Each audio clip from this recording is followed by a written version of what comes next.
Lors du dîner de Noël, mon grand-père riche m'a demandé « Aimes-tu la maison que je t'ai achetée ?» J'ai cligné des yeux, puis je lui ai répondu « Quelle maison ?» Ma mère s'est figée.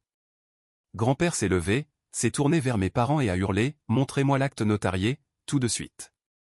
Et juste comme ça, notre Noël familial parfait s'est brisé.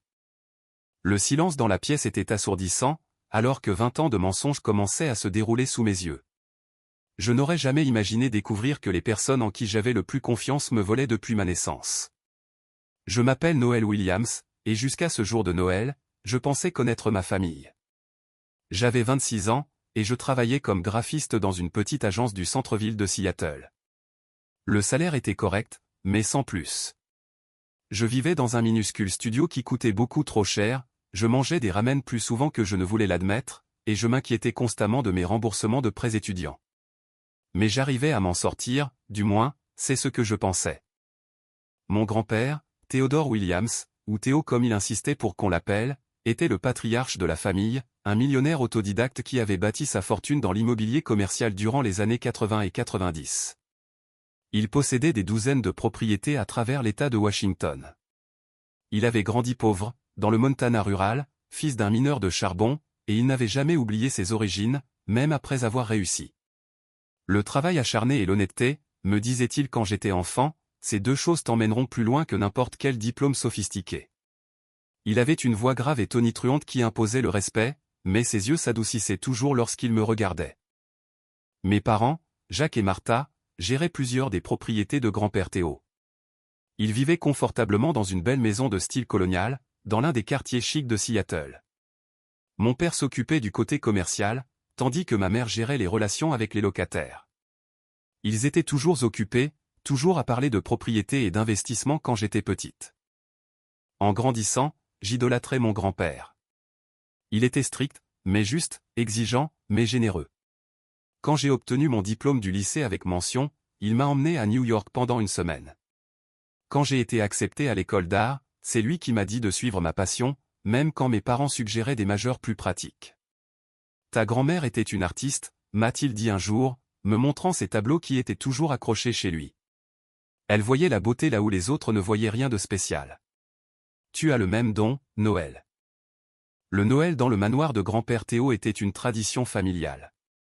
Il décorait toute la maison comme dans un magazine, avec un arbre de 12 pieds dans le hall principal et des lumières couvrant chaque centimètre de la vaste propriété. Le dîner était toujours servi par les meilleurs traiteurs de Seattle, et les cadeaux s'empilaient sous l'arbre. Ce Noël en particulier était spécial, car grand-père Théo s'était remis d'une alerte de santé survenue plus tôt cette année-là. À 72 ans, il avait subi une crise cardiaque mineure, ce qui nous rappelait à tous qu'il ne serait pas là éternellement. Je lui avais fait un portrait dessiné à la main de lui et de ma défunte grand-mère, basé sur leurs photos de mariage, et j'étais impatiente de le lui offrir. Je suis arrivé tôt pour aider aux préparatifs de dernière minute. La maison sentait le pain et la cannelle, et la musique de Noël jouait doucement en fond. Tout semblait parfait, sauf que j'ai remarqué que mes parents agissaient étrangement. Ils n'arrêtaient pas d'avoir des conversations chuchotées qui s'arrêtaient dès que j'approchais. Ma mère semblait particulièrement nerveuse, vérifiant son téléphone constamment. « Tout va bien, maman ?» ai-je demandé en arrangeant les couverts sur la table à manger. « Bien sûr, ma puce » a-t-elle répondu avec un sourire forcé. « Juste quelques problèmes de locataires. Tu sais comment les gens peuvent être pendant les fêtes. » Mais quelque chose n'allait pas. À un moment donné, je suis passé devant la cuisine et j'ai entendu mon père chuchoter d'urgence à ma mère, « Nous devons lui dire avant qu'il ne le fasse. » Me dire quoi, me suis-je demandé. Mais je n'ai pas insisté. Les drames familiaux avant le dîner de Noël étaient la dernière chose que quiconque souhaitait. Plus tard, lorsque ma mère a laissé son téléphone sur le comptoir en aidant le personnel de traiteur, une notification de SMS a attiré mon attention. Je n'essayais pas d'espionner, mais l'aperçu du message était impossible à manquer, nous ne pouvons pas continuer à le cacher. Théo est au courant. Un frisson m'a parcouru l'échine. Que cachait-il? Et que savait grand-père Théo? Avant que je puisse y penser davantage, la sonnette a retenti. D'autres membres de la famille étaient arrivés. Et bientôt, la maison fut remplie de conversations et de rires. Mais sous mon sourire, des questions tourbillonnaient dans mon esprit, comme des flocons de neige dans une tempête. La salle à manger de grand-père Théo pouvait facilement accueillir 20 personnes, et ce soir-là, elle était presque pleine. Mon frère Aaron n'avait pas pu venir, car il enseignait l'anglais au Japon, mais mes tantes, oncles et cousins étaient tous là. Les verres en cristal scintillaient sous le lustre, et la longue table en acajou était couverte d'un festin. Dinde rôtie, jambon glacé au miel, 5 accompagnements différents, et la tarte aux pacanes au bourbon préférée de mon grand-père pour le dessert. J'étais assise juste en face de mes parents, et à la droite de mon grand-père, qui était en bout de table. Ma mère n'arrêtait pas de tripoter sa serviette, et mon père en était à son 2e verre de vin avant même que la première entrée ne soit servie. Alors, Noël, a dit mon grand-père alors que le plat principal était servi. Comment va ton appartement? Tu es toujours au même endroit, au centre-ville. Oui, toujours le même endroit, ai-je répondu. C'est petit, mais proche du travail, donc je ne peux pas me plaindre. Le loyer doit être élevé dans ce quartier, a-t-il continué, coupant sa dinde avec précision. Tu t'en sors bien financièrement? Ma mère a sauté dans la conversation avant que je ne puisse répondre. Noël se débrouille très bien dans cette agence de design. Ils lui ont même donné plus de responsabilités, n'est-ce pas, chérie? Eh bien, oui, ai-je dit, mais pas vraiment une augmentation de salaire pour accompagner ses responsabilités. Le loyer représente environ la moitié de ma paie, pour être honnête. Grand-père Théo a froncé les sourcils. La moitié de ta paie? Ça ne me semble pas normal. C'est Seattle, papa, a interrompu mon père avec un rire forcé. Les prix de l'immobilier sont fous de nos jours. Toi, plus que quiconque, tu devrais le savoir. Même ainsi, a continué grand-père, ses yeux toujours fixés sur moi. Avec les paiements de ta fiducie, tu devrais pouvoir t'offrir quelque chose de mieux. J'ai marqué une pause, ma fourchette à mi-chemin de ma bouche. Paiement de ma fiducie? Un silence inconfortable s'est abattu sur notre partie de la table. L'expression de mon grand-père est passée de la confusion à la suspicion en un instant. Les paiements mensuels, a-t-il clarifié, de la fiducie que j'ai établie pour toi après l'obtention de ton diplôme universitaire. J'ai secoué lentement la tête. Grand-père, je ne sais pas de quoi tu parles. Quelle fiducie? Il a déposé ses couverts avec soin, trop de soin, comme s'il craignait de les briser. La fiducie que j'ai établie pour toi il y a 5 ans. Tes parents en sont les fiduciaires jusqu'à tes 30 ans. Sa voix était contrôlée, mais je pouvais entendre la tension monter. Et qu'en est-il de la maison? Est-elle bien entretenue? Quelle maison, ai-je demandé, complètement perdu. Aimes-tu la maison que je t'ai achetée? A-t-il demandé, sa voix maintenant mortellement sérieuse. Quelle maison, ai-je répété, sincèrement confuse. Le verre de vin de ma mère lui a glissé des doigts, renversant le liquide rouge sur la nappe blanche. Mon père était devenu complètement pâle. Grand-père Théo s'est levé lentement, sa serviette tombant au sol, tandis qu'il se tournait vers mes parents. Montrez-moi l'acte notarié maintenant, a-t-il exigé, sa voix résonnant dans la salle à manger. Toute la table est tombée dans le silence. 20 pères Dieu nous regardaient, tandis que mon père balbutiait, il y a un malentendu, Théo. Nous pouvons expliquer. Ma mère a commencé à pleurer silencieusement, son mascara coulant sur ses joues. Un malentendu, a répété grand-père, sa voix dangereusement calme maintenant. J'ai acheté une maison à Noël pour la remise de son diplôme. Un craftsman de 3 chambres sur Maple Street. J'ai mis en place une fiducie qui lui verse $6 000 chaque mois.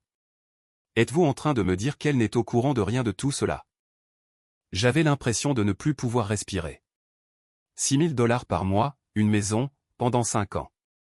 Cela représentait plus de $400 000, sans compter la valeur de la maison elle-même. Nous allions lui dire, a sangloté ma mère. Nous pensions juste qu'elle n'était pas prête pour ce genre de responsabilité. Nous la protégions. La protégier? Le visage de grand-père Théo devenait rouge. En la volant? Mon père s'est levé aussi, sa chaise raclant bruyamment sur le plancher en bois. Attendez une minute, a-t-il dit, sa voix montant. Nous gérons tes propriétés depuis 20 ans. 20 ans à nous occuper des locataires, des réparations et de la paperasse, pendant que tu jouais au patriarche généreux. Noël a toujours été ta préférée. Elle a toujours eu un traitement spécial. Et nous? Et Aaron? Ne méritons-nous pas quelque chose pour tout notre travail? Je ne pouvais pas croire ce que j'entendais. Mes parents avaient volé mon héritage, vivant de l'argent qui m'était destiné, et maintenant mon père essayait de le justifier. Vous avez été très bien payé pour votre travail, a rétorqué grand-père. Je vous ai donné une maison, des voitures, des vacances. J'ai payé entièrement les études d'Aaron. Il a marqué une pause.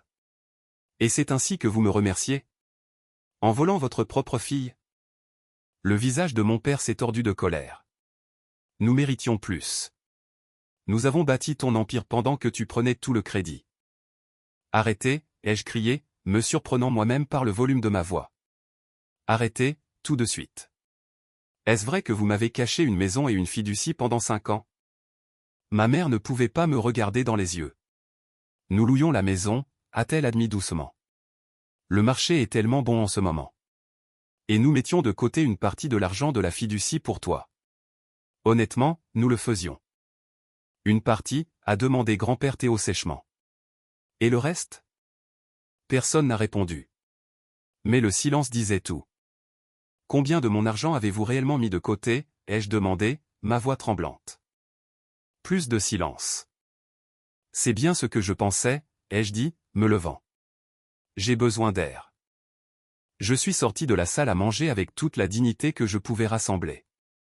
Mais dès que j'ai été dans le couloir, j'ai commencé à courir. J'ai attrapé mon manteau et je me suis précipité dehors dans la froide nuit de décembre, aspirant l'air hivernal à plein poumon, tandis que les larmes coulaient sur mon visage. Mes propres parents m'avaient volé pendant des années, alors que je faisais des heures supplémentaires pour payer mon loyer. Pendant que je mangeais de la nourriture bon marché et que je m'inquiétais des factures, pendant que je reportais des rendez-vous chez le médecin parce que je ne pouvais pas me permettre le ticket modérateur, ils m'avaient trahi de la manière la plus fondamentale possible, et je n'avais aucune idée de comment gérer cela. Je me suis assise sur un banc de pierre dans le jardin de grand-père Théo, regardant mon souffle former des nuages dans l'air glacial, essayant de donner un sens à un monde qui venait d'être bouleversé. Le lendemain matin, jour de Noël, je me suis réveillé dans l'une des chambres d'amis de grand-père Théo. Après environ 1 heure dans le jardin, il était sorti pour me trouver, m'avait enveloppé dans son manteau et m'avait ramené à l'intérieur. Mes parents étaient déjà partis, ainsi que la plupart des autres invités. Personne n'avait touché au dessert. Dors un peu, m'avait-il dit. Demain, nous allons arranger tout ça. J'avais à peine dormi, mon esprit rejouant la scène du dîner encore et encore. Au moment où je suis descendu, grand-père était déjà dans la cuisine en train de faire du café.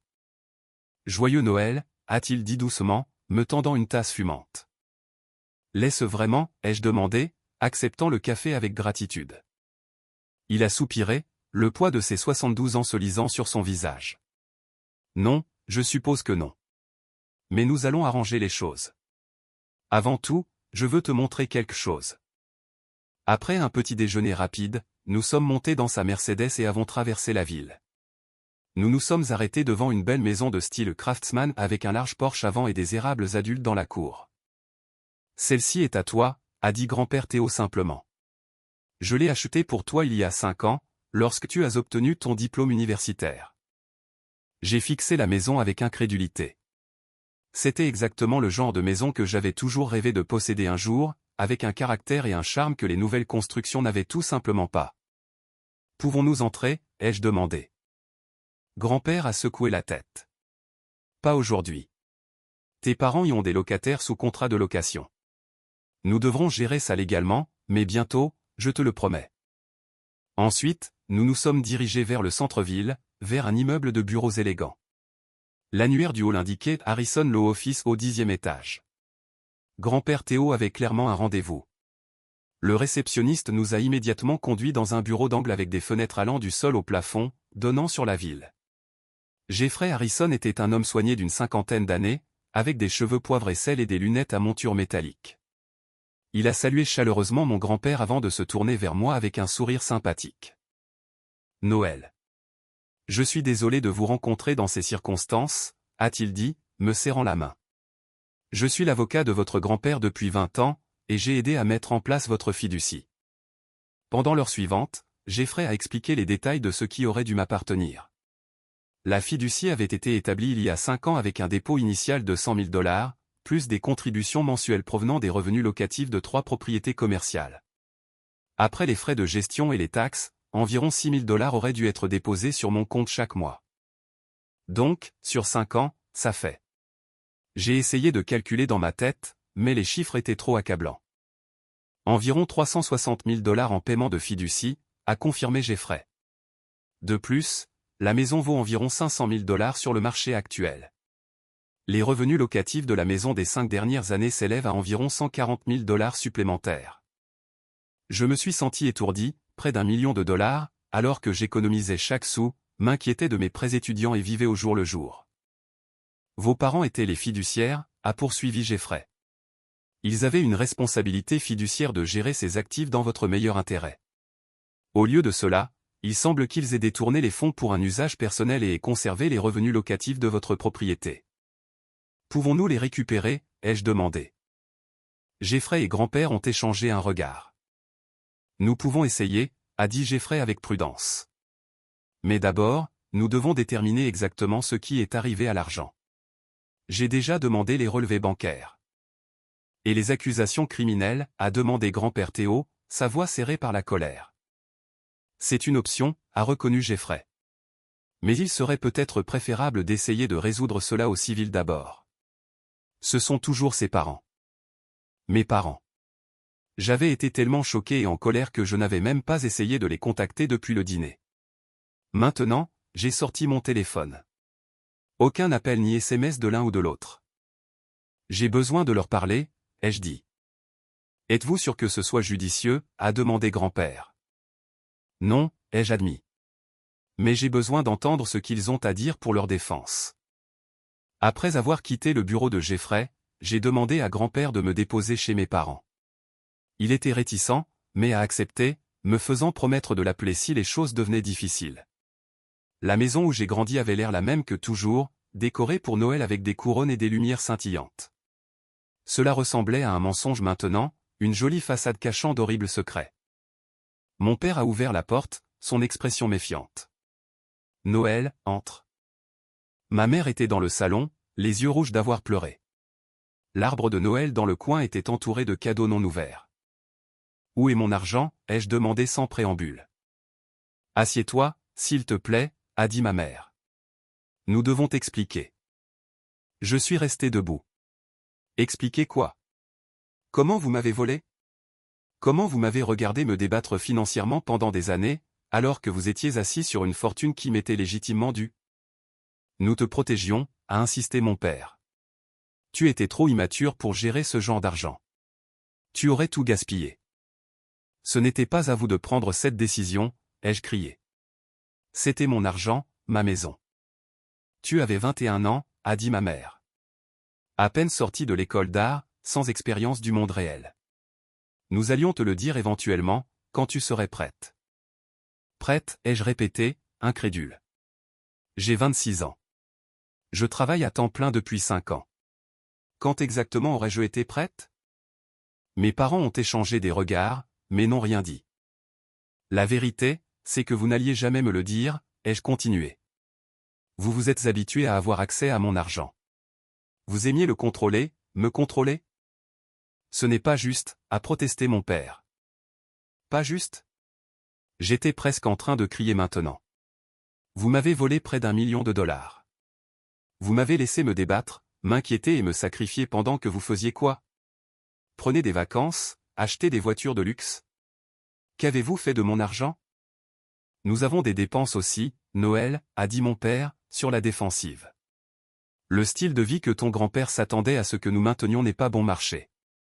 Sais-tu à quel point nous avons travaillé dur, à gérer ces propriétés toutes ces années? Alors, c'est à cause de grand-père, ai-je demandé. Vous étiez en colère contre lui, alors vous m'avez volé? Non, bien sûr que non, a dit ma mère rapidement. Nous t'aimons, Noël. Nous allions arranger les choses. Quand, ai-je exigé. Quand alliez-vous arranger les choses? Ni l'un ni l'autre n'a répondu. J'ai marché vers le bureau de mon père, dans le coin du salon, un lourd meuble antique où il gardait toujours les documents importants. J'ai commencé à ouvrir les tiroirs. Qu'est-ce que tu fais? A-t-il demandé, alarmé. Je cherche des réponses, ai-je répondu. Dans le tiroir du bas, sous une pile de dossiers cartonnés, j'ai trouvé un porte-documents en cuir estampillé du logo de la société de gestion de mes parents. À l'intérieur se trouvaient des documents que je n'aurais pas dû être capable de comprendre, mais 5 ans de travail avec des contrats à l'agence de design m'avaient appris assez. Ce n'étaient pas seulement des papiers sur ma fiducie. Il y avait des documents relatifs à plusieurs des propriétés de grand-père Théo, des relevés comptables, des virements bancaires, des accords de locataires, et les chiffres ne concordaient pas. Vous voliez aussi grand-père, ai-je dit, regardant mes parents avec une nouvelle compréhension. Pas seulement ma fiducie. Vous détourniez des fonds de son entreprise depuis des années. Ma mère a fondu en larmes. Mon père s'est jeté vers le porte-documents, mais je l'ai éloigné. Combien, ai-je demandé. Combien avez-vous volé au total?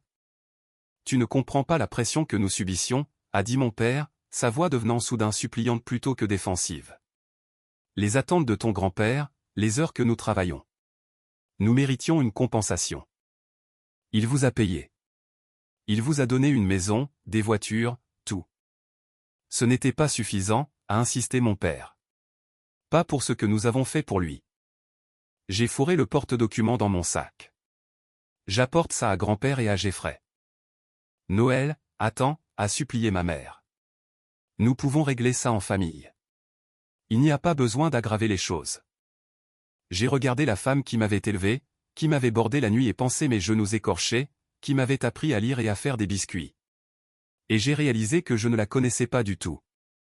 C'est vous qui avez aggravé les choses, ai-je dit doucement. Vous avez fait ça, pas moi.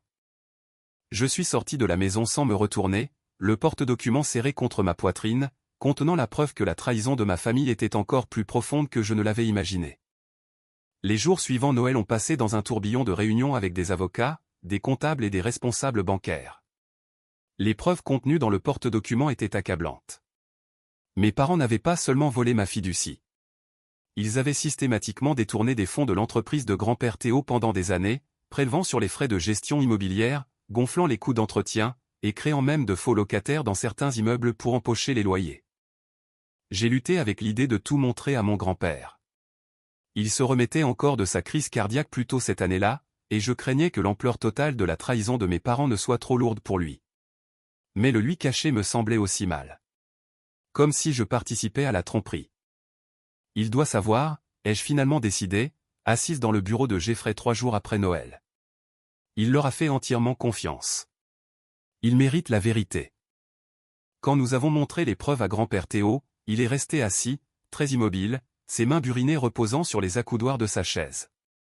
Je ne pouvais pas lire son expression. Combien, a-t-il demandé simplement. Jeffrey s'est éclairci la gorge. Les estimations préliminaires suggèrent environ 2 millions de dollars au cours de la dernière décennie, peut-être plus. Nous sommes toujours en train de découvrir des comptes. Grand-père Théo a fermé les yeux brièvement. Quand il les a ouverts, ils étaient clairs et déterminés. Je veux tout récupérer, a-t-il dit. Chaque sou qu'ils ont volé à Noël et à moi, et je veux qu'ils quittent mon entreprise immédiatement. Changer les serrures, geler les comptes, tout ce qui doit être fait. Pendant ce temps, mes parents avaient commencé une campagne de manipulation. Ils ont appelé des proches, racontant leur version des faits, affirmant qu'il y avait eu un malentendu concernant la fiducie, qu'ils avaient toujours eu l'intention de tout me transférer, que grand-père Théo réagissait de manière excessive et que j'étais ingrate. La famille s'est rapidement divisée en camps. Mes tantes et oncles qui dépendaient financièrement de grand-père Théo se sont rangés de son côté. Ceux qui avaient toujours été jaloux de la position de mes parents dans l'entreprise familiale semblaient presque jubilatoires face à leur chute. Quelques-uns, principalement des cousins éloignés qui ne connaissaient pas les détails, pensaient que nous devrions régler les choses en privé. Mon téléphone s'est rempli de messages allant du soutien à l'accusation. J'ai toujours su que Jacques et Martha étaient louches. Tiens bon, Noël. La famille devrait se serrer les coudes, quoi qu'il arrive. Pourquoi fais-tu ça à tes parents? C'est vrai que tu poursuis tante Martha et oncle Jacques en justice? C'est n'importe quoi. Le pire, c'étaient les messages de mes parents eux-mêmes. Ma mère envoyait des messages vocaux en pleurs sur combien elle m'aimait et comment cette erreur ne devrait pas déchirer notre famille. Mon père alternait entre des exigences colériques pour que je revienne à la raison et des appels à la loyauté familiale.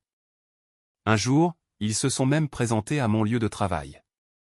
J'étais au milieu d'une présentation client lorsque le réceptionniste m'a nerveusement interrompu pour dire que mes parents étaient dans le hall et faisaient une scène. Au moment où j'y suis arrivé, mon père criait contre la sécurité du bâtiment, tandis que ma mère sanglotait de façon dramatique. Est-ce ainsi que nous t'avons élevé, a demandé mon père quand il m'a vu. À abandonner ta famille quand ils ont besoin de toi. À te ranger du côté de ton grand-père contre tes propres parents.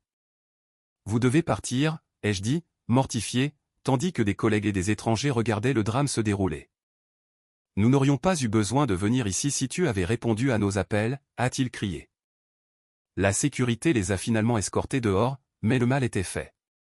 Mon patron m'a appelé dans son bureau après coup et m'a gentiment suggéré de prendre du temps libre pour régler mes problèmes personnels. Ce n'est pas une suspension, m'a-t-il assuré, mais ça en avait tout l'air. Le coup de grâce est venu lorsque mon frère Aaron est soudainement revenu du Japon. Je lui avais laissé des messages pendant des jours, essayant d'expliquer ce qui s'était passé, mais il n'avait pas répondu. Puis il s'est présenté à mon appartement sans prévenir, le visage tendu de colère. « Qu'est-ce que tu fais, bon sang ?» a-t-il exigé dès que j'ai ouvert la porte. « Tu détruis notre famille pour de l'argent ?» Ce n'est pas une question d'argent, ai-je essayé d'expliquer. C'est une question de mensonge, de vol, de trahison. Maman et papa ont fait une erreur, a-t-il rejeté. Ils allaient arranger les choses. Tu n'avais pas besoin de passer à l'attaque et d'impliquer grand-père. Ils m'ont volé près d'1 million de dollars, Aaron, et des millions de plus à grand-père. Ce n'est pas une erreur. C'est un crime. Aaron a passé sa main dans ses cheveux, frustré. Tu as toujours été la préférée de grand-père. Tu as toujours eu un traitement spécial. Ça doit être agréable d'avoir une fiducie et une maison qu'on te donne comme ça. Je n'étais même pas au courant de leur existence jusqu'à il y a une semaine, ai-je protesté. J'ai travaillé dur et j'ai lutté pendant que maman et papa me volaient. Oh, pauvre Noël, s'est-il moqué. Vivre à Seattle, travailler dans ton emploi de rêve en graphisme. Quelle vie difficile. Quelque chose dans sa réaction semblait étrange. Il était trop en colère, trop méprisant face à des crimes graves. Tu étais au courant, ai-je réalisé soudainement. Tu savais ce qu'il faisait. Il n'a pas voulu me regarder dans les yeux. En as-tu profité, toi aussi, ai-je insisté. T'ont-ils envoyé de l'argent au Japon? Il m'aide parfois, a-t-il admis défensivement. Qu'y a-t-il de mal à ce que des parents soutiennent leurs enfants? Ce n'était pas leur argent à donner, ai-je crié. Il a été volé à moi et à grand-père. Le visage d'Aaron s'est durci. Tu n'as aucune idée de ce que maman et papa ont sacrifié pour nous, pour cette famille. Tu es égoïste et naïve. Si tu vas au bout de ce procès, ne t'attends pas à ce que je te parle à nouveau. Après son départ, je me suis effondré sur mon canapé, épuisé émotionnellement. Par habitude, j'ai vérifié mon téléphone et j'ai vu un SMS d'un numéro inconnu avec une pièce jointe. Le message disait, « Tu devrais voir ça. Tout le monde dans ta famille n'est pas ce qu'il semble être. » Prudemment, j'ai ouvert la pièce jointe. C'était une capture d'écran d'une conversation de groupe par SMS entre mes parents et Aaron, datant d'il y a 3 ans. Maman, transfert terminé. 2000 en extra ce mois-ci, comme demandé. Aaron, merci. Noël, toujours perdu. Papa, complètement. Elle s'est même excusée d'avoir demandé de l'aide pour le loyer le mois dernier. Aaron, classique. Garde l'oie aux œufs d'or dans le noir. Ça me va. Maman, Théodore ferait une crise s'il savait. Fais attention à ce que tu dis autour de lui. Aaron, pas de souci. Notre petit secret. J'ai fixé l'écran avec incrédulité. Il se moquait de moi, se gaussant de mes difficultés financières, tout en volant mon argent. Et mon frère était de la partie depuis le début. Le numéro inconnu s'est avéré appartenir à ma cousine Tara, qui avait été incluse dans certains groupes de discussion familiaux. Elle avait d'autres captures d'écran documentant des années de tromperie. À cet instant, mon dernier espoir de réconciliation s'est éteint. Ce n'était pas un malentendu, ni un écart temporaire de jugement. C'était une conspiration délibérée et soutenue pour me voler et voler grand-père Théo, tout en prétendant se soucier de moi. J'ai tout transféré à Jeffrey. Puis j'ai bloqué les numéros de mes parents et d'Aaron. La famille que je pensais avoir était partie. Il était temps de me concentrer sur la reconstruction de ma vie, à partir des décombres de leur trahison. Janvier est arrivé avec des températures glaciales et l'atmosphère la plus froide que j'ai jamais connue dans ma famille. Grand-père Théo, suivant le conseil de Jeffrey, avait intenté des poursuites contre mes parents pour le détournement de fonds de son entreprise et pour manquement à l'obligation fiduciaire concernant ma fiducie. J'étais nommé coplaignante dans l'affaire de la fiducie. Le processus juridique était épuisant et déroutant. J'ai passé des heures avec Jeffrey et son équipe à parcourir les dossiers financiers, à signer des affidavits et à me préparer pour les dépositions. Mes parents ont embauché un avocat agressif, spécialisé dans la défense des crimes en col blanc, indiquant clairement qu'il n'allait pas simplement rendre l'argent et s'excuser. Le stress a eu un impact visible sur grand-père Théo. Il avait l'air soudain plus vieux, les lignes de son visage plus profondes, ses épaules légèrement voûtées. Je m'inquiétais constamment pour lui, surtout lorsqu'il a recommencé à se plaindre de douleurs thoraciques. « Tu devrais te reposer davantage », lui ai-je dit un soir alors que nous étions assis dans son bureau à examiner des documents. « Cela peut attendre demain. »« Le temps, c'est de l'argent », a-t-il répondu avec un faible sourire. « Et dans ce cas, c'est ton argent que nous essayons de récupérer. Je ne me reposerai pas tant que nous n'aurons pas récupéré ce qui t'appartient de droit. » 2 jours plus tard, j'ai reçu un appel paniqué de sa femme de ménage. Grand-père Théo s'était effondré en allant chercher le courrier. Une autre crise cardiaque. Je me suis précipité à l'hôpital, terrifié à l'idée de perdre le seul membre de ma famille en qui j'avais encore confiance. Il a survécu, mais les médecins étaient inquiets. Il doit réduire son niveau de stress, m'a dit le cardiologue dans le couloir, à l'extérieur de sa chambre.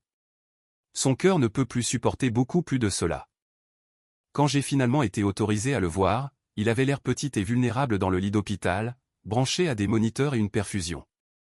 Ses yeux étaient fermés, et pendant un instant, j'ai craint le pire. Puis il les a ouverts et a réussi un faible sourire. « Quelle frayeur j'ai donnée à tout le monde », a-t-il dit d'une voix rauque. J'ai pris sa main, retenant mes larmes. « Tu dois y aller doucement, grand-père. » Il a soupiré. « Je me sens comme un idiot, Noël. J'ai fait entièrement confiance à tes parents. Je leur ai donné le contrôle de mon entreprise, de mes propriétés, je les ai fait fiduciaires de ton héritage, et pendant tout ce temps, ils nous volaient tous les deux. Ce n'est pas ta faute, l'ai-je assuré. Mais si, a-t-il insisté. J'aurais dû vérifier, j'aurais dû m'assurer que tu recevais tes paiements de fiducie. Au lieu de cela, j'ai supposé que tout était géré correctement. Il a fermé les yeux à nouveau, une larme glissant sur sa joue burinée. J'ai échoué. Non, ai-je dit fermement.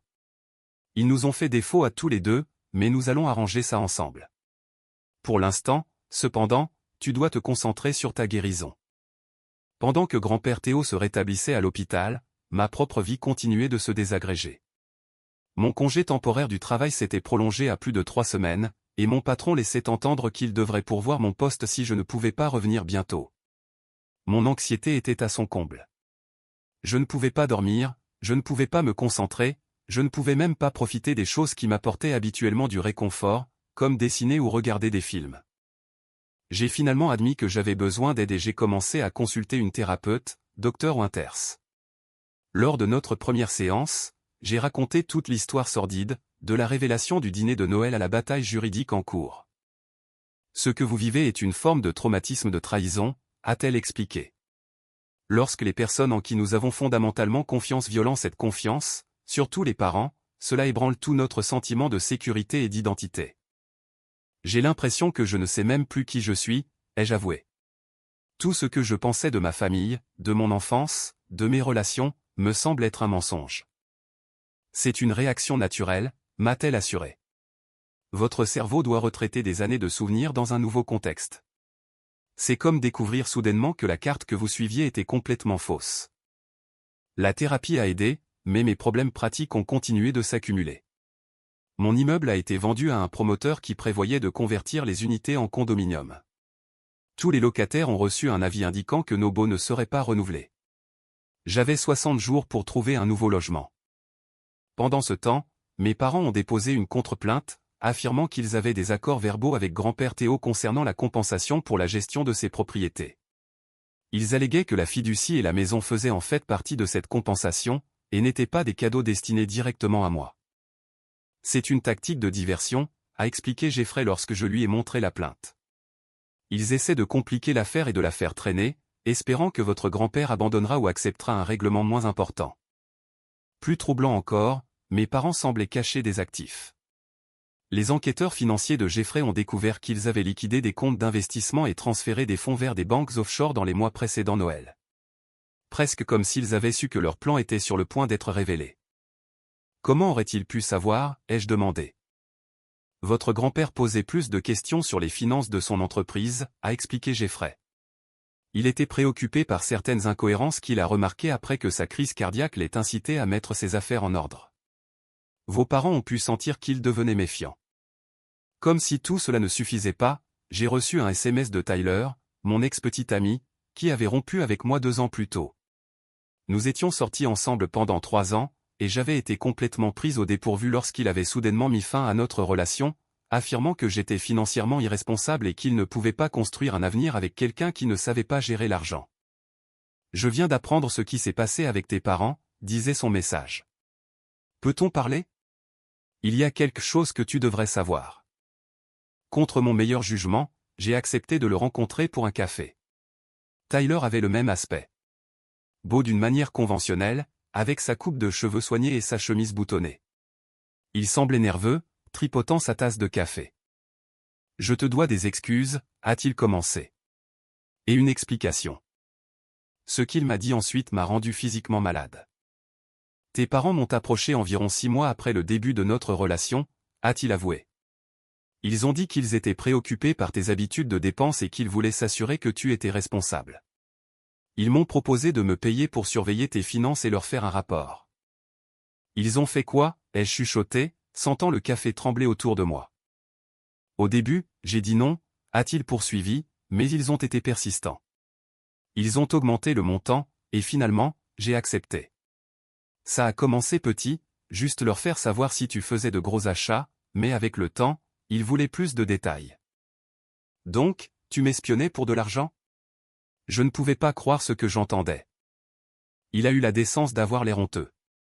Ça a l'air terrible dit comme ça, mais oui. Il déposait $500 sur mon compte chaque mois. Il disait que c'était pour ton bien. Que tu n'étais pas prête à gérer ton héritage.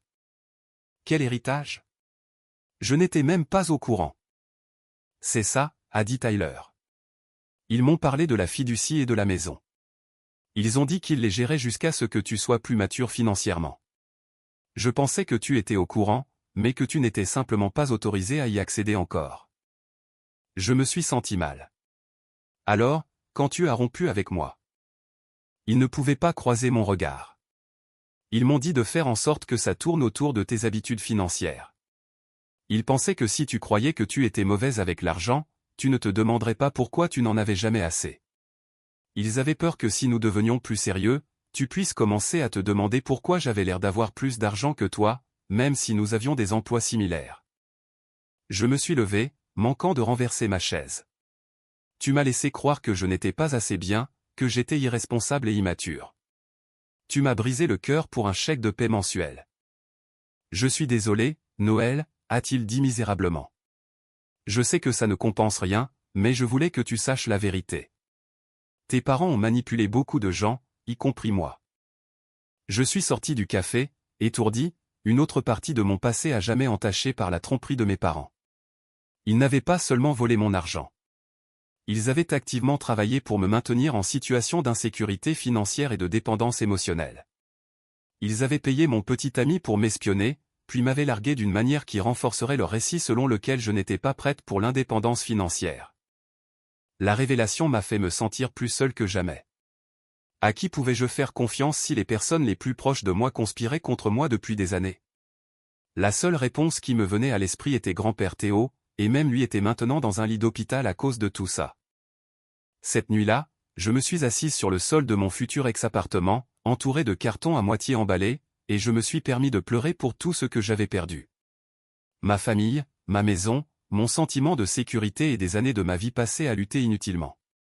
Je ne savais pas si je récupérerais un jour ce qui m'avait été pris, financièrement ou émotionnellement. Tout ce que je savais, c'est que je ne pouvais pas redevenir la personne que j'étais avant ce fatidique dîner de Noël. Cette personne vivait dans une illusion soigneusement construite.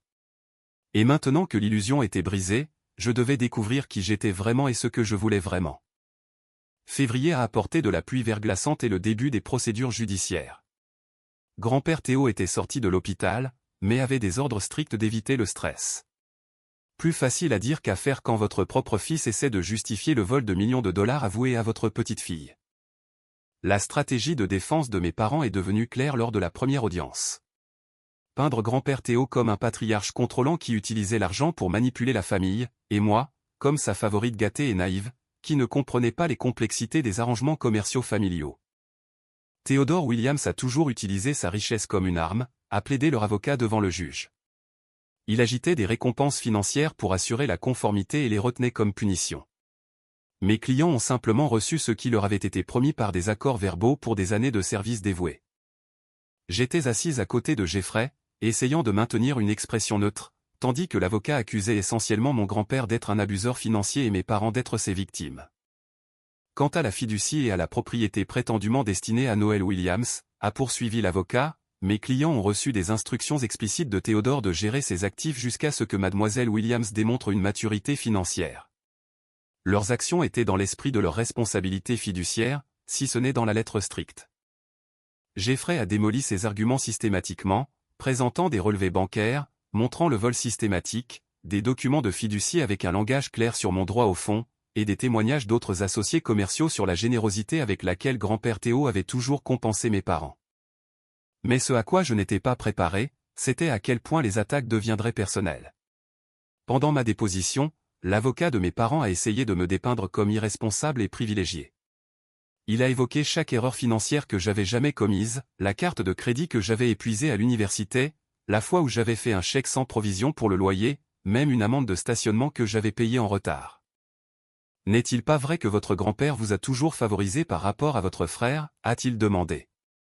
Qu'il vous a emmené en voyages spéciaux, vous a donné des cadeaux spéciaux, vous a fait sentir comme son élu? Il nous aime tous les deux, ai-je répondu. Il a toujours été généreux avec Aaron et moi. Pourtant, vous avez reçu une maison et une fiducie, tandis qu'Aaron n'a rien reçu de comparable. Exact? Je n'étais même pas au courant de ces choses jusqu'à récemment, ai-je souligné. Et grand-père a payé l'intégralité des études universitaires d'Aaron. Les miennes aussi. L'interrogatoire a duré des heures, conçu pour m'épuiser, pour me faire glisser et dire quelque chose qui pourrait nuire à notre affaire. À la fin, j'étais épuisé et émotionnellement à vif. Mais le pire était encore à venir. Le témoignage de ma mère a introduit une dimension nouvelle et douloureuse à l'affaire. Théodore a toujours favorisé Noël parce qu'elle lui rappelle sa défunte épouse, a dit ma mère en larmes à la barre. Elle a le même talent artistique, les mêmes manières. C'était comme s'il essayait de recréer ma mère à travers sa petite fille.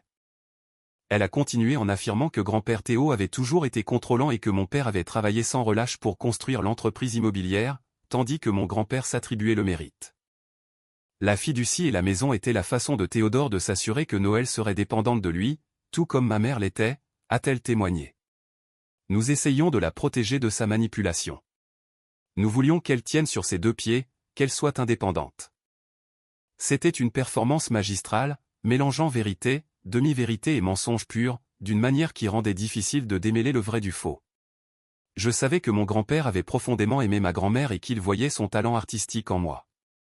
Mais l'idée qu'il essayait de me contrôler par l'argent, que mes parents me protégeaient d'une manière ou d'une autre, en me laissant dans l'ignorance et en volant mon héritage, était absurde. Pourtant, je pouvais voir certains membres du personnel du tribunal s'adoucir envers mes parents, tandis que ma mère pleurait et que mon père posait une main réconfortante sur son épaule. Ils ressemblaient à des parents préoccupés, vilipendés pour avoir essayé de protéger leur enfant. Je ressemblais à la fille ingrate qui poursuivait pour de l'argent. Ils sont bons, ai-je chuchoté à Jeffrey pendant une pause. Vraiment bons pour manipuler les gens. Ils ont eu des années de pratique, a-t-il répondu sombrement. Mais les faits sont les faits, et le juge verra à travers la performance. La bataille juridique s'est prolongée en février et en mars.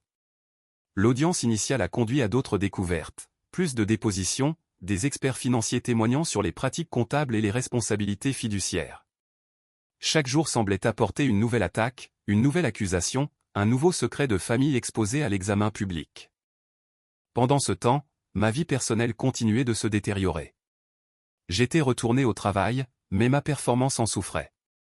Je ne pouvais pas me concentrer, je ratais des délais et je m'énervais contre mes collègues. Mon patron m'a appelé pour une autre réunion, cette fois plus sévère que sympathique. Je comprends que vous traversez une période difficile, a-t-il dit. Mais je ne peux pas faire d'exception éternellement. Si votre travail ne s'améliore pas, nous devrons vous mettre en période de probation formelle. J'ai trouvé un nouvel appartement, mais il était plus éloigné du travail, plus petit que mon ancien logement, et plus cher. Les frais de déménagement ont épuisé le peu d'économies que j'avais réussi à accumuler. L'ironie ne m'a pas échappé. J'étais supposément millionnaire sur le papier, mais en réalité, j'étais plus fauché que jamais et risquais de perdre mon emploi. La thérapie continuait d'être ma bouée de sauvetage, mais même Dr Winters a remarqué que j'avais plus de mal. Vous présentez des signes de dépression et d'anxiété, m'a-t-elle dit lors d'une séance particulièrement difficile. Avez-vous pensé à la médication pour vous aider pendant cette période? J'y avais pensé, mais l'idée d'ajouter des coûts de prescription à mes dépenses croissantes m'a fait hésiter. Tout dans ma vie semblait précaire, comme si j'étais debout sur une corniche en ruine sans filet de sécurité. Le point de rupture est survenu fin mars. Grand-père Théo et moi venions de passer une autre journée éprouvante au tribunal, écoutant mon père témoigner sur la façon dont il avait bâti l'entreprise à partir de rien, tandis que mon grand-père jouait au golf et récoltait les bénéfices. C'était un renversement complet de la réalité. Mon grand-père avait travaillé sans relâche toute sa vie, ne ralentissant qu'à la fin de sa soixantaine, longtemps après que mon père ait rejoint l'entreprise. Nous dînions tranquillement chez lui après, tous les deux trop fatigués pour dire grand-chose, lorsque son téléphone a sonné. Il a regardé l'écran, a froncé les sourcils et a répondu en haut-parleur. « Théodore, c'est Jacques. Nous devons parler. » La voix de mon père a rempli la salle à manger. Grand-père Théo m'a regardé, et j'ai hoché la tête pour qu'il continue l'appel. « À propos de quoi ?» a demandé grand-père, neutre. « Ça a assez duré » a dit mon père, son ton raisonnable et calme, comme s'il n'était pas au milieu d'un procès de plusieurs millions de dollars avec son propre père et sa fille. Nous sommes une famille. Nous devrions pouvoir régler ça sans plus de bataille judiciaire. J'écoute, a dit grand-père. Martha et moi sommes prêts à faire un compromis. Nous allons restituer la moitié de l'argent de la fiducie de Noël et lui céder la maison. En échange, tu abandonnes toutes les charges liées à la gestion de l'entreprise et tu nous réintègres dans nos postes. Nous pouvons mettre tout cet épisode malheureux derrière nous et redevenir une famille. Je n'arrivais pas à croire ce que j'entendais. Après tout ce qu'ils avaient fait, après tous les mensonges, le vol et la manipulation, ils voulaient rendre la moitié de ce qu'ils m'avaient volé, et rien de ce qu'ils avaient volé à grand-père, et en retour, se voir rendre le contrôle de son entreprise. J'ai commencé à protester, mais grand-père a levé la main, me demandant le silence. C'est une proposition intéressante, Jacques, a-t-il dit prudemment. Laisse-moi y réfléchir. Ne prends pas trop de temps, a répondu mon père. Cette offre a une date d'expiration. Et Théodore, je sais que tu veux garder la famille unie. C'est la façon de le faire. Après qu'il ait raccroché, j'ai regardé mon grand-père avec incrédulité. Tu n'y penses pas vraiment, n'est-ce pas? Il avait l'air fatigué. Chacune de ses 72 années se lisait sur son visage. Je ne sais pas, Noël. Peut-être que ce serait mieux de mettre ça derrière nous. Le stress n'est bon pour aucun de nous, surtout pas à mon âge. Ils ont volé des millions de dollars, lui ai-je rappelé. Ils ont menti. Ils ont manipulé. Ils nous ont trahis tous les deux. Et maintenant, ils veulent juste revenir dans ton entreprise comme si rien ne s'était passé. Ce sont toujours tes parents, a-t-il dit doucement. Et Jacques est toujours mon fils. Quelles que soient les erreurs qu'il ait commises. La famille est la famille. Quelque chose a craqué en moi. Tout le stress, l'anxiété, la douleur et la colère des 3 derniers mois se sont coagulés en une clarté brûlante. Non, ai-je dit fermement. La famille ne vole pas la famille. La famille ne ment pas, ne manipule pas, et ne fait pas de gaslighting. Ce qu'ils ont fait n'était pas une erreur, grand-père. C'était un comportement criminel calculé, soutenu, qui a duré des années, et si tu les laisses s'en tirer, ils trouveront juste de nouvelles façons de profiter de toi. Il n'a pas répondu, se contentant de fixer son dîner à peine touché.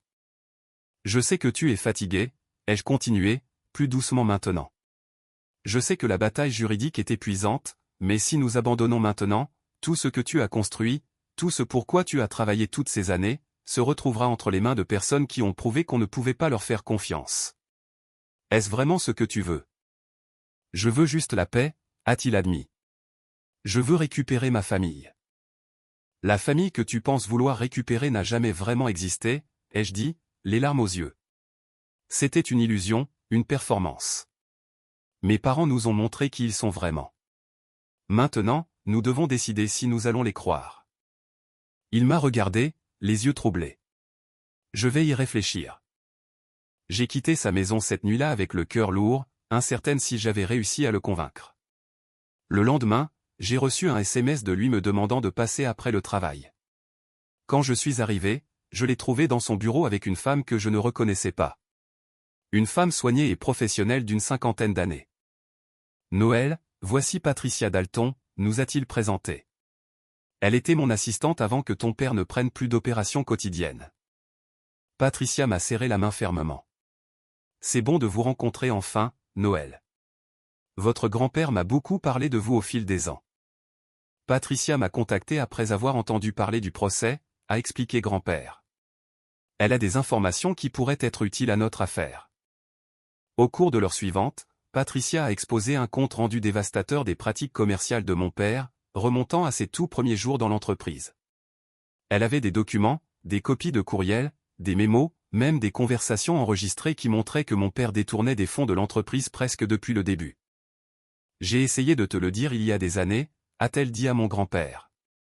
Mais Jacques t'a convaincu que j'étais simplement rancunière, parce qu'il me remplaçait dans la hiérarchie de l'entreprise. Après que tu m'aies laissé partir, j'ai gardé les preuves, pensant qu'un jour la vérité éclaterait. Pourquoi te manifester maintenant, ai-je demandé.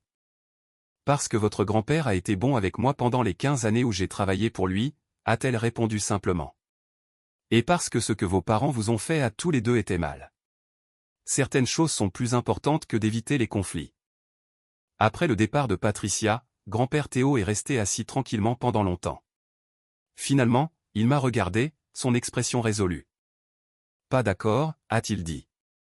Nous allons nous battre jusqu'au bout, peu importe à quel point ça devient difficile. Tu avais raison, Noël. Certaines trahisons ne peuvent pas être dissimulées par des compromis. J'ai senti un poids se lever de mes épaules. Quoi qu'il arrive ensuite, nous allions y faire face ensemble, du côté de la vérité. Avec les preuves de Patricia et notre détermination renouvelée, le paysage juridique a changé de façon spectaculaire. Jeffrey a ajouté son témoignage et sa documentation à notre dossier, créant une image complète des années de manipulation financière et de fraude de mes parents. Ce qui avait été une bataille juridique litigieuse avec des témoignages émotionnels des deux côtés est devenu un cas simple de détournement de fonds et de manquement à l'obligation fiduciaire, face à des preuves accablantes. L'avocat de mes parents a approché Jeffrey pour un règlement. Les conditions étaient bien différentes de ce que mon père avait proposé à grand-père Théo. Il devait restituer tout l'argent pris à ma fiducie, plus les intérêts. Il devait transférer l'acte notarié de ma maison immédiatement. Il devait rembourser l'argent détourné de l'entreprise de grand-père Théo sur une période de 5 ans, garantie par des privilèges sur leurs actifs. Plus important encore, il n'aurait plus aucun rôle futur dans les entreprises de grand-père Théo. En échange, grand-père Théo et moi ne porterions pas de charges criminelles. Ils éviteraient une potentielle peine de prison, mais leur réputation dans la communauté des affaires serait irrémédiablement endommagée. C'est votre décision, nous a dit Jeffrey dans son bureau début avril. Nous avons un dossier solide si vous voulez poursuivre des charges criminelles, mais un règlement vous garantit de récupérer votre argent et met fin à cette histoire plus rapidement. Grand-père Théo m'a regardé. Qu'en penses-tu, Noël? C'est toi qui as été la plus blessée par tout ça. J'y ai réfléchi attentivement. Une partie de moi voulait que mes parents fassent face aux conséquences complètes de leurs actions. Mais une autre partie de moi voulait juste avancer dans ma vie. Prenons le règlement, ai-je décidé. Pas pour eux, mais pour nous. Nous avons déjà perdu assez de temps et d'énergie à cause de ça. Le règlement a été finalisé à la fin du mois d'avril. Mes parents ont signé les documents sans me regarder. Aaron était là, debout derrière eux, avec un regard hostile. Il n'était plus la famille dont je me souvenais et que j'aimais, mais des étrangers qui partageaient mon ADN. Ça faisait mal, mais c'était aussi clarifiant. Je ne pouvais pas changer le passé, ni les transformer en personnes différentes. Je ne pouvais contrôler que ce que je ferais ensuite. La première chose à faire était d'emménager dans ma maison. Le bail des locataires prenait fin à la fin d'avril, et ils ont déménagé comme prévu. Quand j'ai franchi la porte d'entrée avec ma propre clé pour la première fois, j'ai ressenti un étrange mélange d'émotions. La joie d'avoir enfin une belle maison à moi, la tristesse qu'il ait fallu une telle trahison pour y arriver, et la détermination de faire de cette maison un véritable sanctuaire. Le Craftsman de 3 chambres avait été bien entretenu, avec des planchers en bois franc, une cheminée dans le salon et une cuisine récemment rénovée. La cour arrière était petite, mais privée, avec un pommier mature et de l'espace pour un jardin. C'était tout ce que j'avais toujours voulu dans une maison, et maintenant, elle était vraiment à moi. Avec le premier versement de l'argent du règlement, j'ai remboursé mes prêts étudiants et mis en place un fonds d'urgence. Le poids de l'insécurité financière qui avait été mon compagnon constant pendant des années s'est envolé, me permettant de respirer pleinement pour peut-être la première fois de ma vie d'adulte. Mais l'argent ne pouvait pas résoudre tous mes problèmes. J'avais toujours du mal au travail, ma confiance ébranlée par des mois de stress et de bouleversement. Après une autre évaluation de performance difficile, j'ai pris une décision qui m'a surprise moi-même. J'ai démissionné. « Es-tu sûr de ça ?» a demandé grand-père Théo quand je lui ai annoncé la nouvelle. Dans cette économie, abandonner un emploi stable est risqué. Je suis sûr, ai-je dit avec plus de confiance que je n'en ressentais. Ce travail tuait ma créativité de toute façon. J'ai toujours voulu lancer mon propre studio de design, et maintenant, j'ai les ressources pour le faire. Au cours du mois suivant, j'ai aménagé un bureau à domicile dans l'une des chambres d'amis et j'ai commencé à contacter les relations que j'avais établies au fil des ans. À ma surprise, beaucoup étaient enthousiastes à l'idée de travailler directement avec moi. Mon premier client était une petite brasserie locale qui avait besoin d'une image de marque et d'un design d'emballage. Ensuite, un hôtel-boutique souhaitait une refonte de son site web, et une start-up avait besoin d'une identité visuelle complète. Le Williams Design Studio est né, avec moi comme fondatrice, directrice de la création, et pour l'instant, seule employée. Le travail était stimulant et parfois accablant, mais pour la première fois, je créais selon mes propres conditions, sans suivre la vision de quelqu'un d'autre. La satisfaction de construire quelque chose qui était vraiment à moi a aidé à guérir certaines des blessures laissées par la trahison de mes parents. Grand-père Théo traversait sa propre transformation. Après le règlement, il a restructuré ses opérations commerciales, faisant appel à une direction professionnelle au lieu de se fier à la famille. Il m'a demandé mon avis sur la modernisation de l'image de l'entreprise, ce qui a conduit à mon premier grand projet, rebaptisé Williams Real Estate en Cornerstone Property. Nouveau nom, nouveau départ, a-t-il dit lorsque j'ai présenté le logo et les supports marketing, pour nous deux. Travailler ensemble nous a donné le temps de reconstruire notre relation sur un pied d'égalité. Je n'étais plus seulement sa petite fille. J'étais une partenaire commerciale, une confidente, et de plus en plus, une amie. Nous avions des dîners hebdomadaires où nous parlions de tout, des stratégies commerciales aux livres que nous lisions, en passant par les souvenirs de ma grand-mère. Elle serait si fière de toi, m'a-t-il dit un soir, alors que nous étions assis sur sa terrasse, regardant le coucher de soleil. Non seulement pour avoir tenu tête, mais pour ce que tu construis maintenant. La thérapie continuait d'être essentielle, tandis que je traitais le traumatisme des mois passés. Dr Winters m'a aidé à travailler sur mes problèmes de confiance et à établir des limites plus saines dans toutes mes relations. La trahison comme celle que vous avez vécue ne guérit pas du jour au lendemain, m'a-t-elle rappelé. Soyez patiente avec vous-même.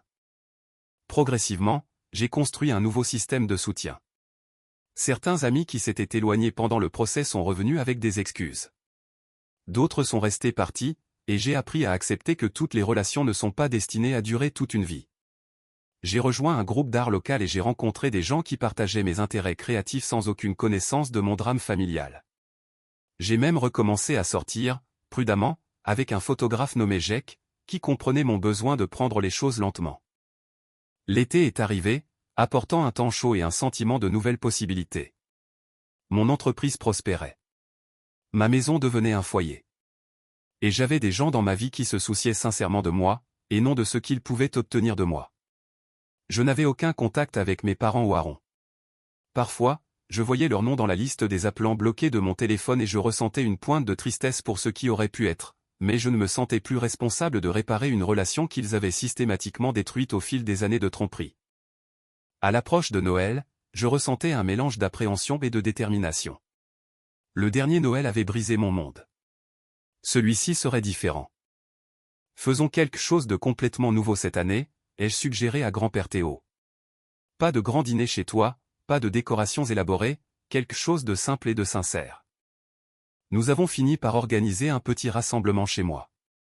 Juste grand-père Théo, quelques-uns de ses vieux amis, quelques-uns de mes nouveaux amis, et Jacques. Nous avons fait un dîner partage, joué à des jeux de société et échangé des cadeaux modestes. Pas de drame, pas de tension, juste de la chaleur et des rires. En regardant autour de mon salon, ces personnes qui avaient choisi de faire partie de ma vie, j'ai réalisé quelque chose d'important. La famille n'est pas seulement une question de lien de sang. C'est une question d'honnêteté, de respect et de souci sincère du bien-être de l'autre. Mes parents m'avaient donné la vie, mais ils avaient échoué dans les aspects les plus importants de la famille. Maintenant, je créais ma propre définition de ce que signifiait la famille. Un toast, a dit grand-père Théo, levant son verre, au nouveau départ et à la sagesse durement acquise. Et à la vérité, ai-je ajouté, aussi difficile soit-elle. Nous avons trinqué, tandis que la neige commençait à tomber dehors, couvrant le monde d'un blanc net et frais. Une image appropriée pour le nouveau départ qui nous avait été donné à tous. Le voyage depuis ce fatidique dîner de Noël jusqu'à cette célébration paisible avait été douloureux au-delà de toute description. J'avais perdu mes illusions sur mes parents et mon frère, fait face à des difficultés financières et émotionnelles, et j'avais été forcé de reconstruire ma vie à partir de ses fondations. Mais j'avais aussi découvert ma propre force, revendiqué mon indépendance, et appris que certaines trahisons, bien que dévastatrices, peuvent finalement mener à la libération. Tu sais, a dit grand-père Théo doucement, tandis que les autres bavardaient autour de nous. J'ai réfléchi à ce que tout cela m'a appris. L'argent peut être une bénédiction ou une malédiction, selon la façon dont on l'utilise. Tes parents l'ont laissé les corrompre. Ils ont choisi la cupidité plutôt que l'intégrité, plutôt que la famille. Mais toi, Noël, tu as montré que l'adversité peut te rendre plus forte, plus sage, plus compatissante. C'est un cadeau plus précieux que n'importe quelle fiducie. J'ai serré sa main, trop ému pour parler. Le grand-père qui m'avait semblé autrefois plus grand que nature était maintenant mon compagnon de voyage, tous les deux changés par ce que nous avions enduré ensemble. La maison qui aurait dû être mienne depuis le début était enfin mon chez-moi. La fiducie qui m'avait été volée finançait maintenant mes rêves, selon mes propres conditions. Et la vérité, aussi douloureuse qu'elle ait été, m'avait libéré d'une toile de mensonges et de manipulations. Je n'aurais pas choisi ce chemin. Mais après l'avoir parcouru, je ne reviendrai pas aux illusions confortables du passé. Parfois, le plus grand cadeau est simplement de savoir où l'on se situe et qui se tient avec nous. Tout le reste, on peut le construire soi-même, un jour à la fois, avec l'honnêteté comme fondation. Avez-vous déjà découvert que quelqu'un en qui vous aviez entièrement confiance vous cachait quelque chose d'important? Comment avez-vous géré cela? Veuillez partager vos expériences dans les commentaires ci-dessous. Et si cette histoire a trouvé un écho en vous, pensez à lui donner un « j'aime », à vous abonner pour entendre plus d'histoires comme celle-ci, et à la partager avec quelqu'un qui pourrait avoir besoin d'entendre que la trahison n'est pas nécessairement la fin de votre histoire. Merci de votre écoute, et rappelez-vous que la vérité, bien que parfois douloureuse, est toujours le premier pas vers la guérison et la croissance.